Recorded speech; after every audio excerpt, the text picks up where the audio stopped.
جی ہمارے ساتھ موجود ہیں اس وقت کنور شوذب صاحبہ، کیا کہتی ہیں، خوشی کا اظہار کس طرح کر رہی ہیں اور مٹھائی کا ارینج کیا ہوگا، مٹھائی کس طرح بانٹی جائے گی؟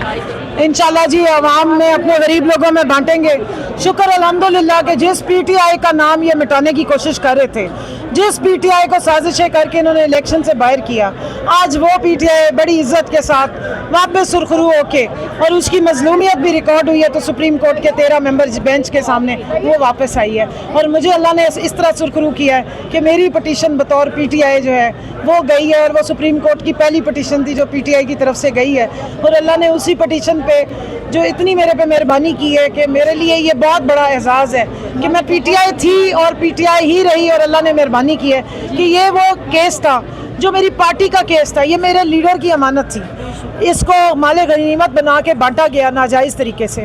آج اللہ نے مہربانی کی ہے کہ حقداروں کو حق ان کا واپس ملے. جن سے مال غنیمت لیا گیا، اب آپ یہ بتائیں ان کے ساتھ بھی افسوس کا اظہار کریں گی مریم نواز صاحبہ، شہباز شریف صاحب؟ دیکھیے جی، ابھی تو بہت بڑا حساب رہتا ہے، ابھی تو بڑا تھوڑا سا حساب سیدھا ہوا ہے. اب لگے ہاتھوں ذرا ٹریبیونل پہ بھی آ جائیں، اور یہ جو فارم 47 کی سرکار ہے اس کا بھی ذرا تھوڑا سا اندر سے اس کی بھی انٹروسپیکشن ہو جانی چاہیے.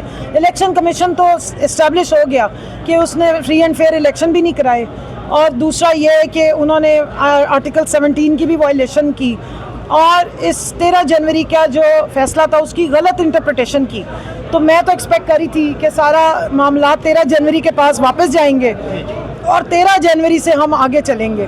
تو امید ہے کہ انصاف کا دروازہ کھل گیا ہے، کھڑے ہونے کی جگہ مل گئی ہے آگے. اب ہم اور رانا ثناء اللہ صاحب کا ایک جملہ تھا، وہ کہتے ہیں اگر ہم مذاکرات کرتے ہیں پی ٹی آئی کے ساتھ اور مذاکرات کامیاب ہوتے ہیں تو ہم جیلوں میں ہوں گے، آپ حکومت میں ہوں گے، تو کیوں کیا جائے. اب رانا ثناء اللہ کے بارے میں کیا کہیں؟ رانا صاحب جو ہے نا، حضرت رانا صاحب بڑی اچھی باتیں کرتے ہیں. انہوں نے یہ بھی فرمایا ہے کہ جی اگر عمران خان مان جائے، ڈائیلاگ کی ٹیبل پہ آ جائے تو ہم ان کے سارے کیسز ختم ہو جائیں گے، وہ باہر آ جائیں گے. تو بیسکلی رانا ثناء اللہ نے جو وزیر قانون رہے ہیں، جو ماڈل ٹاؤن قتل کیس کے مین اعلیٰ کار رہے ہیں، انہوں نے یہ بتایا عدالتوں کو کہ آپ کی کوئی حیثیت نہیں ہے. ہماری فون کالز آج بھی چل رہی ہیں، اور اگر ہم کال کریں تو کیس بن بھی جاتے ہیں، اور اگر ہم کال کریں تو کیس ختم بھی ہو جاتے ہیں.